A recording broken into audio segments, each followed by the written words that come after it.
All right, we are live. And we continue. Hello, Connie. Hi there. Well, now I get to finally see you, and thank you for also everything that you did to make today happen. I'd like to know, do you do all this production yourself between I your do pictures? Isn't it amazing? I do absolutely everything myself. You do such a great job. Thank It you. is why Harry won't be doing something like this, because you know who would be responsible for trying to figure it out? Me. He's muted. Harry's muted.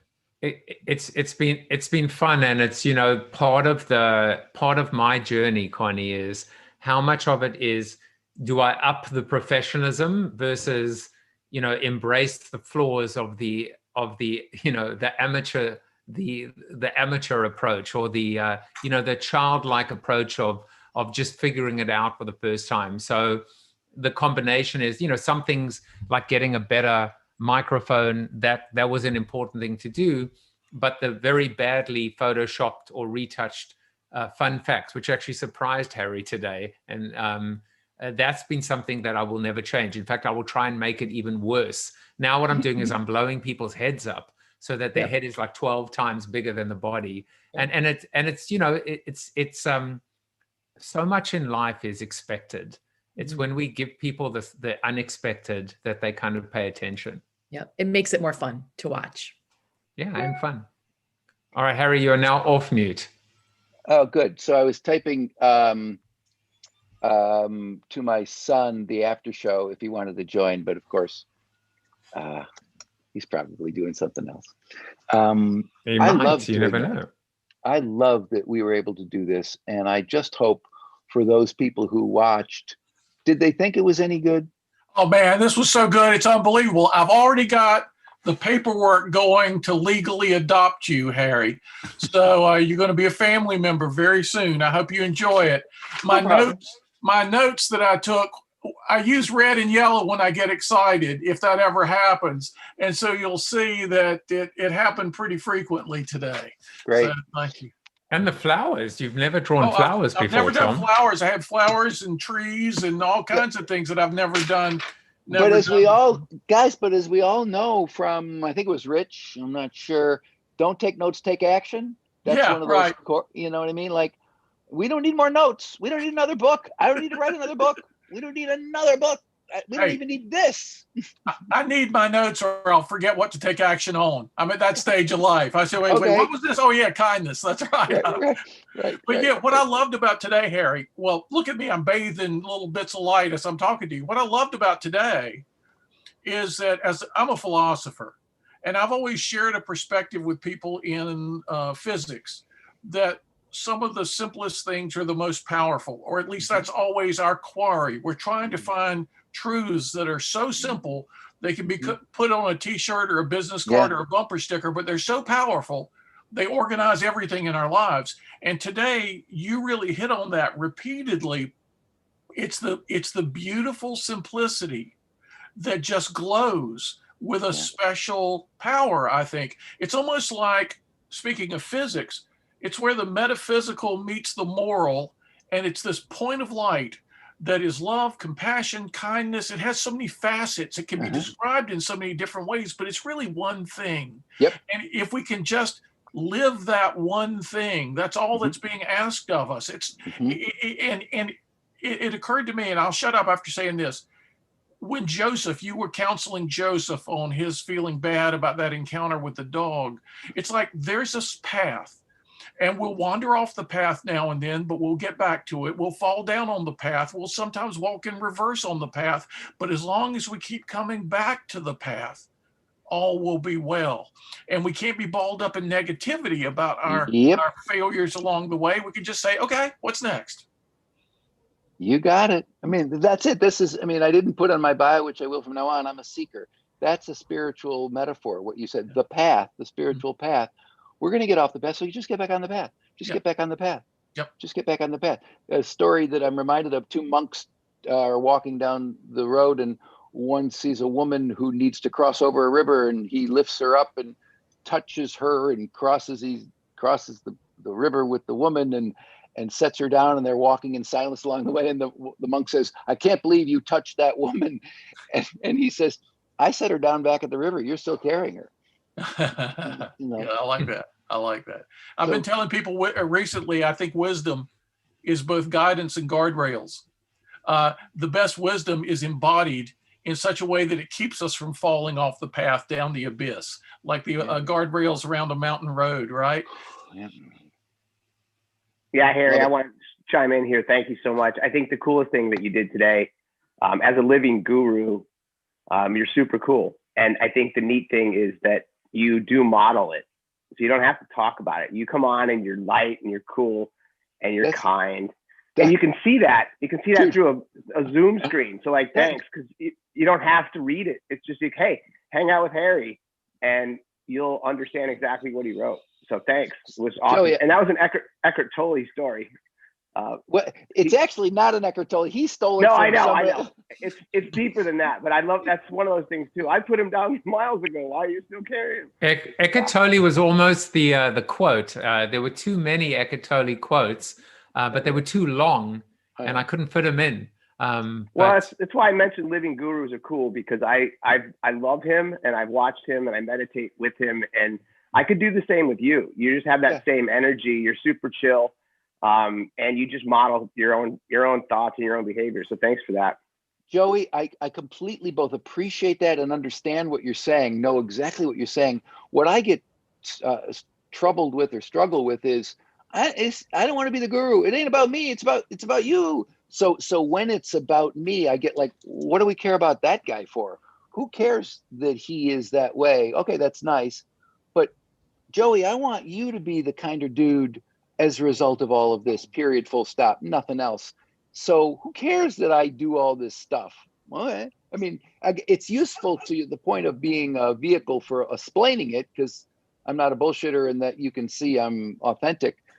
But I want peeps to go, damn, I got it. I don't need Harry or Eckhart Tolle or anybody. I'm going to live in the present moment with gratitude, period. Anyway. Yeah, what I think's cool though is you don't think you're that. And I think that's the same with Eckhart, is that he says, I'm a vessel. This isn't me. He's like, I'm just being present right now. I'm not trying to think. I'm not thinking about what I'm going to say next, right? And that's the cool thing when he gets up on stage. He'll just talk for 2 hours with zero prep. And he always says, oh, if I had to prep, it would be dreadful. Right? Well, I can't ask Connie.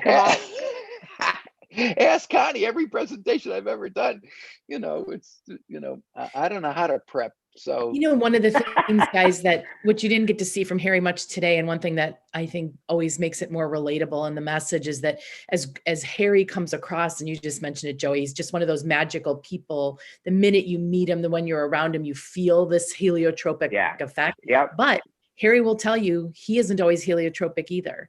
I'm not. Right. We practice it, live it, talk about it 7 days a week, and yet we still make mistakes. And I think that's part of the most important, piece of when you talk, Harry, is you tell people, hey, I need to, but the fact that you practice it all the time makes it so quick. Like you catch yourself, and that's the practice doesn't make perfect. It just makes you better. So. I'm so appreciate, Connie, thank you for bringing that up, because I didn't really talk about that, but I lose my shit. I become a dick. I'm inappropriate, not all the time, but enough to make me, like Joey, go, ugh. This morning, my assistant, thought this morning, my assistant didn't know I had a live event and thought it was at 2:30 in my calendar. It was at 2:00. And I'm like, and I, the way I was talking with her, I don't think you would think it was that great. I was okay. I was not great. I got opportunity there. And I'm just saying that the work, what Connie said, is the work, the spiritual work, the good work, the exercise of this is, I was an asshole. And I felt that brunt this morning, because I was the person interacting with Joe, and she stayed calm, cool, and collected. She said, there is inconsistency with the calendar invite, and I was like, we'll get it sorted out. Don't worry about it. So she was amazing. I said, do you have Joe's cell phone? No, I don't. Well, could you find Joe's cell phone? Well, where would I find Joe's cell phone? Okay. So I was on my that email walk. signature, and then I started getting texts from her, and I said, "Don't worry, I will send you everything. You're great." It was, something struck me, which is maybe where your role is. First of all, Connie, what he actually did do today was he shone the light on my weakness and my flaws in a good way, because he watched the show, which made me feel good that he'd taken the time to really get to know me. And the fact that he could cite that example, what happened with the dog and the trail walk, was terrific, because I want to walk my own talk. I want to also practice what I preach. And I had that moment of weakness, and he didn't need to shine the spotlight on himself. He just mirrored it. And it strikes me that you do have a role, Harry, which is the heliotropic effect is a natural effect. The light from the sun to natural living organisms, beings, creatures. But in our world, and it goes back to the question about why do we act in a certain way, it strikes me that we deal with filters. We deal with filters. We deal with refraction, with reflection, with cutting the light, with changing the light, with hiding the light. And we need, it's almost a machine, a mechanism. We need process. We need God, I think to Joey's point, guardrails to help us make sure that the light from the sun reaches us, reaches our heart, and all the gates and obstacles that have been put in our way by man have to now be removed, or at least we need to be able to figure out how to function within them. And that is a role that you play, and that is needed to be played. So let me say what I think would be helpful, and this may or may not be helpful. It just said my internet connection is unstable, so I hope you guys can hear me without it being broken up. But what I think is helpful is if you understand that we are the sun. It exists in us, and if it doesn't come out of us, what the hell is blocking it? And go after the blocks. It's us. You don't have to look anywhere else. Whatever is not letting our light shine on somebody else, the people in that dog event, you were not to. Oh. And that is what we want to remove.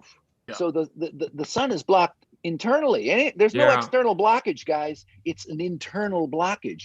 If you aren't loving and expressing your love and kindness to the world, what the hell's the matter with you?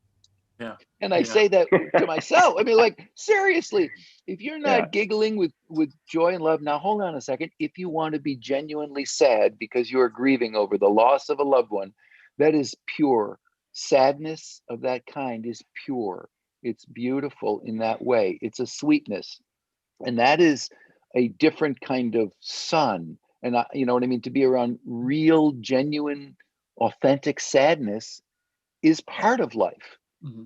And that I don't experience that as salt. I experience that as oh my God, that's life too. But it's pure in its tragedy, the sadness of its tragedy. And so, other than real sadness and tragedy, we should be loving beings. I mean, we are loving beings. So it's so good, Harry. It's almost like wisdom is more a calling than it is an attainment. And we shouldn't feel so bad about the fact that we aren't perfect and we aren't there. I've been rereading the Stoics recently, and they talk about the sage as, almost unattainable ideal, as an ideal, which is by definition unattainable. Yeah. But it's more of a calling than it is a prescription to us. And it's movement in the right direction. That's the important thing, and that's what you brought out so beautifully today. That it's just always turning around. I love the Greek word metanoia, which in the Bible is often translated as repentance, but it means a turning around. You fall down, you turn around, you get back in the right direction. Right? It's a constant movement. It's not something to feel aggravated about, irritated about, because that just layers it on. And again, the Stoics were all about removing the obstacles in our lives that inhibit what they thought of as a natural joy that's connected with your sunlight metaphor, I think. Good stuff. The obstacle is the way. Jan, you're going to say something? Oh, no, Jan was. Yeah. Harry, can you hear me? Yeah. Yeah, thank you. And sorry for the echo. I had to stop my car. I was listening, and the things that you had to say stopped me. So I need to stop. And I want to thank you for that. But beyond all the thank yous that I hear in this show, the thing that reaches me is the simplicity of your message, or what it can be. So the thing that I will remember about you and this show is simply this. That is, this was like your presentation. If I went to an event and you were speaking, I would describe it as, I went to this event and Dr. Harry was speaking, and then he stopped, and every one of us went with him off the stage and took a walk with him in the woods with his dog. And he took us to this opening of this field of sunflowers. And he let us see what that sunflower effect was. And then he told us, have a good day. And that was it. And I am so enriched by it. So thank you for that. Oh my God. That's what I'd like to do with every one of my presentations in perpetuity. Yeah. It's just that. Seriously. It sounds like a good, like a great dream, Jan, or something that, or a spiritual journey. I love that. What a great idea. We should, Connie, let's do seminars in which we bring people together, walk them to the field of the sunflowers, point them at the sunflowers, and say, the seminar is done. It's funny. When I tell my wife about this and my friends, and I can't wait to read the book, I won't remember Helio. What? Yeah. I'll remember the sunflower effect. That's it, man. It's funny. One of the things that Harry shares with a lot of his mentees and people are, when you walk into a room, and it's especially critical but easy for leaders who are challenged in their heliotropic leadership, is to just think about, how do you want to make that person feel when they leave the room?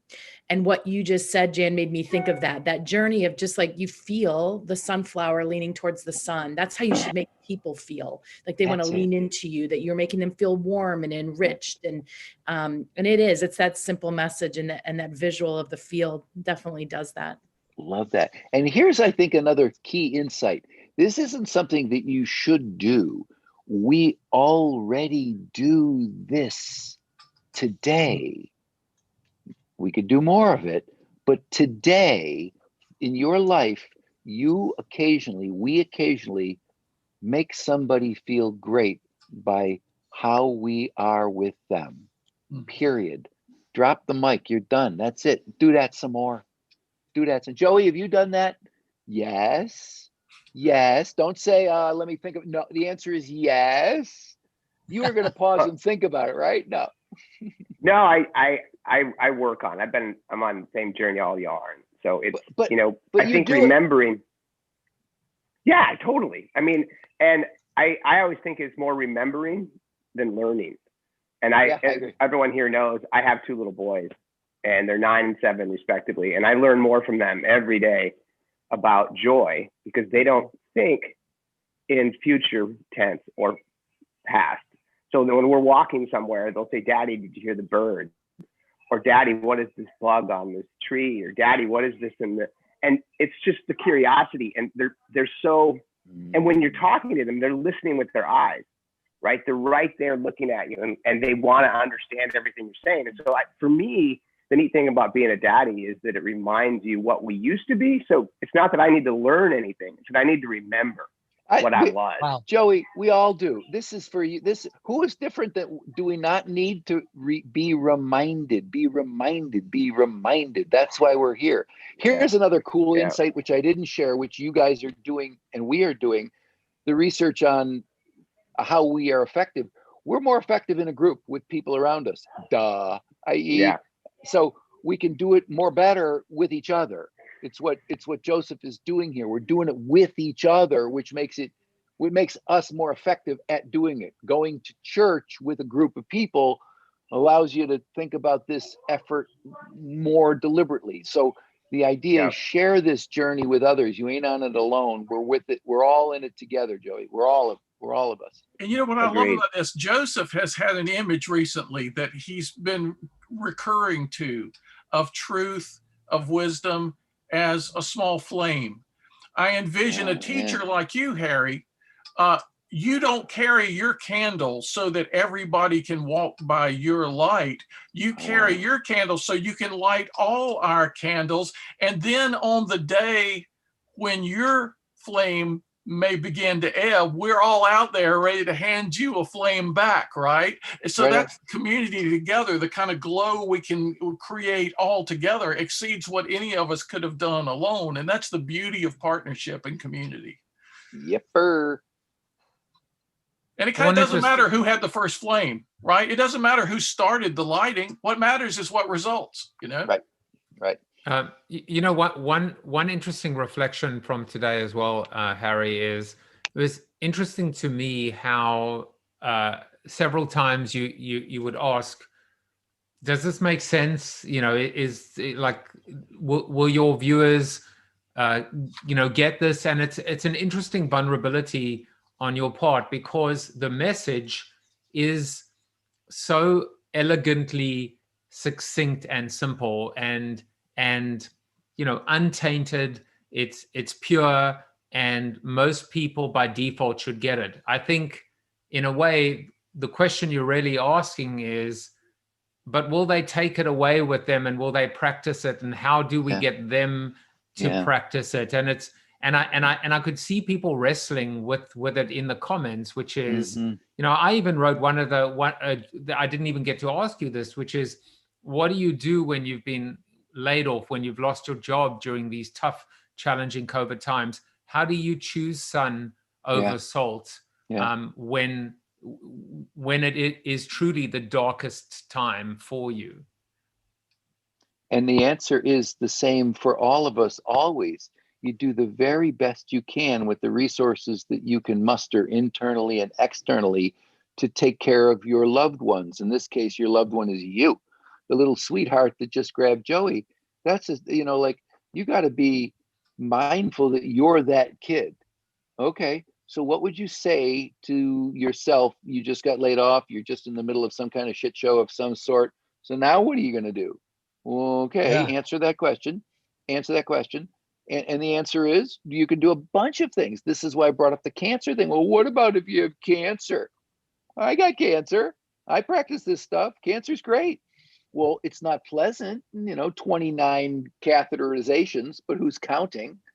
You know what I mean? How do you be the sun and not the salt in that environment? I can tell you, you practice being as kind as you can. I mean, the whole resource is external and internal. You got to eat right, sleep right, exercise, take care of yourself, have people around you that are good support network, invest in your good mental health and your emotional health and your spiritual health. And that's how you, quote, do it. It's not technique. Here are the 6 steps too. There's no 6 steps. This is the journey. Well, what about when this is why Viktor Frankl's Man's Search for Meaning. You asked me my 3 best books that I would recommend: Man's Search for Meaning, Atomic Habits, Little Things. Third one, White Fragility. But Man's Search for Meaning is about how do you practice this stuff in a concentration camp? Well, he did. Well, how do you do it? Well, how does one do this? How are they working in these amazing COVID centers and hospitals? Go talk to a healthcare worker and say, how are you dealing with it? How are you keeping yourself together? And on a continuum from I'm not doing a very good job of it to here's how I do it is the answer. Okay, there isn't one. It makes me, I love that, Harry. It makes me think of things I can do. And when the sun is down, literally, and it's a dark winter, and you're in your bed or in your reading chair, and you feel like things are closing in, and there's no sun, and you're going, well, where's the sunflower effect now? the sunflower is in the nutrients in the ground when it's dark. And so, you know, you can still, as you say, reach within yourself. And when, after all, is not the salt a cancer of its own? Of So course. thank you. Of course, of course, of course. That's why, you know, my first self-help book was Secrets of the Obvious. It's all about, you know, taking care of these very basic truths: your physical health, your mental health, your social health, work health, family health, money health, spiritual health. That's it. I made a living talking about that for 25 years. Those are basic things. I still believe that. Take care of those very basic resources. And that's a daily thing. You got to get a good night's sleep and eat well and exercise and all that stuff puts you in a good condition to do the rest of your life. Well, what happens when you're really down and sad and freaked out and okay, then cry if you need to cry. And then what are you going to do the next? I mean, that's the real beauty of understanding sadness is if it's true sadness, it's okay. It will come and it will go, and you have to process it and let it go. And how can you take care of someone who's grieving? How do you help someone who's grieving? I realized when I was thinking about my parents and others who I've lost, that the reason I felt sad was because of how happy they made me. That's a sweet, but that's a sweetness. To me, that's a sweetness that you can marinate in. That is so nice that you had those I mean, how cool is it? You had good parents. A lot of people didn't get blessed with good parents. A lot of people got shit parents, and not their fault. But if you happen to get shit parents, it's tougher for you, you know? Harry, yesterday Jan was my guest on the show. And by the way, and Jan has been one of the regulars. I'll tell you this beautiful little story of all of us. I mean, of us here. Everyone here, for the most part, except Tom, were regulars from the beginning. This little after show was created, the group, as you call it. Steve Garfield, who's on today, kept pushing me, saying, don't discard this after show. This after show is the real magic of the show. Then Tom was my guest on the show. He came recommended to me through a speakers bureau. Double PhD from Yale, Notre Dame professor, has written 30 books, and now I can't get him to leave. And what has happened is that one by one, my after show, you know, the after show regulars have, you know, different times come on the show, and Jan just wrote this book called 23 Things I Wish I Could Ask My Mom and Dad Today, both of which have passed away. Just the most, to me, this is what I would call the anthem of 2020, you know, and just again, succinct, pretty much nothing on a page except for something like, what's the most hurtful thing? Yeah. So it's just been a group joy. And this is where I get to tell you and Connie, you're now part of the family. You're welcome to pop in. You don't have to Zoom bomb us. Every day we're here after the main show. And actually, one of the new things that I'm experimenting with, to your point, is every Friday now at noon, it's a show now, I was telling you before, now just run by my previous guests. I don't know necessarily who's going to show up. I mean, in terms of people who sign up or what they're going to talk about, but I just appreciate the diversity of backgrounds, opinions, thoughts, perspectives, people, and how we've developed all these, or uncovered, or just built these red threads. You know, to Tom's point about resilience, wisdom, truth, justice, superpowers, generosity, happiness, optimism, flames. And it's a body of work that continues to build. And so if you ever want to bounce anything off us or come and drop by, we would be quite humbled and honored to have you join our little cabal, you and Connie and Joe, when she's feeling stressed. I understand. Thank you very much. My life is, every day I look at my calendar, go, what do I have today? Oh, okay. I guess I'm doing that. Occasionally I'll look at it a week ahead of time, but mostly not. So Fridays at noon. Okay. I don't know what I got tomorrow. So We'll see. Well, I'll like- be in touch. But if anyone wants to just say it's just after 30 minutes, a goodbye or a final word, floor is yours. Yeah, I just say this, Dr. Harry. Go ahead. That's it. Oh, I want to show you guys what I have in my house. Sunflowers. Beautiful. Nice. This is downstairs. That's good. And Beautiful. then I really liked everything you said. It was great. And I could just see myself in everything that you say. I do all these things, and Yeah. you guys don't know, I'm writing my own autobiography. Here's the temporary possible cover.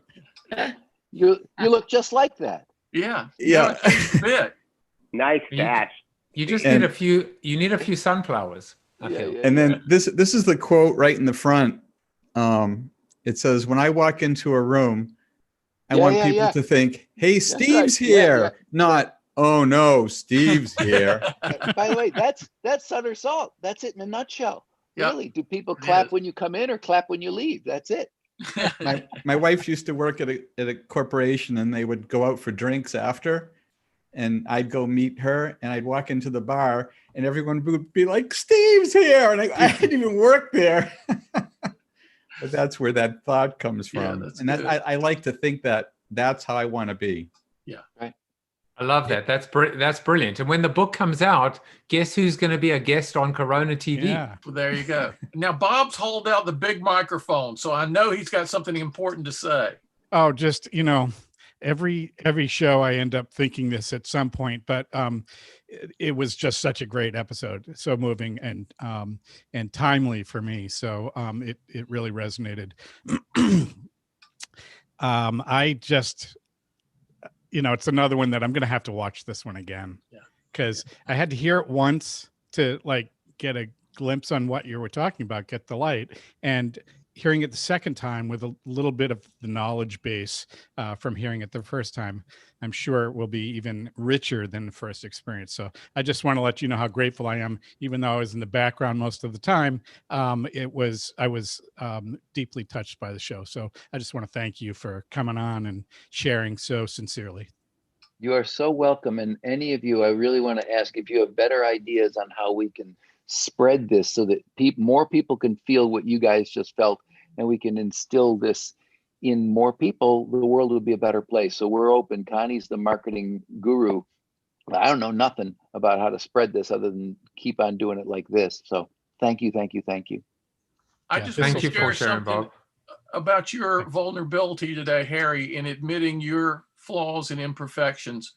A good friend of mine was a close student of Viktor Frankl. And he told me 3 days ago that Frankl's, the only time he ever saw Viktor struggle was in the very last stage of his life when he was confined to bed and he couldn't take action. Because even in the concentration camp, he could take action to help others. But confined to bed, he felt he couldn't take action. And the irony, the beautiful irony of the story is he was taking action in showing his vulnerability to his student and now to me, who can look to Viktor Frankl as my hero, not because he was perfect, but because he showed me how to struggle forth in a beautiful way. Yeah. And you did that for us today. And thank you. Agreed. Well said. Thank you. Thank you, everyone. Thank you, Harry. Thank you, Connie. Harry, one of the big decisions I have to make with Corona TV is to change the name or not. And the advice that I've been given from several people is that the name must change. I am trying to hold on to the idea that a Corona is a Corona of light, that, as Tom has explained to me, you have Corona beer, you have coronavirus, and you have a Corona of light. But it seems like the name has to change from what I'm being told. But I don't want the show to stop being a spreader and a sharer of light. So that is my challenge and my struggle. But I'm feeling very positive and sunny about it. Sometimes you have to close a chapter in your life with pride and open up a new one. And so, but whatever the name is called, all I know is CoronaTV, or the new name, will be an emissary, a missionary. We will continue to spread your light and your message. And I will be using words like heliotropic, but more importantly, I will avoid yebedize. We have yebedize in my family. I go, my son, Aaron, you're using your phone again at the table. Yeah, but I just had to check my, no more yebedize. Yebedize banned from the Jaffe household. Yes. Yeah. Don't yebedize this experience. Really? Yeah, exactly. All right, guys. Thanks, guys. Thank you, Harry and Connie. Thank you, everyone. I'll see you guys tomorrow. Bye, guys. Thank you, Connie.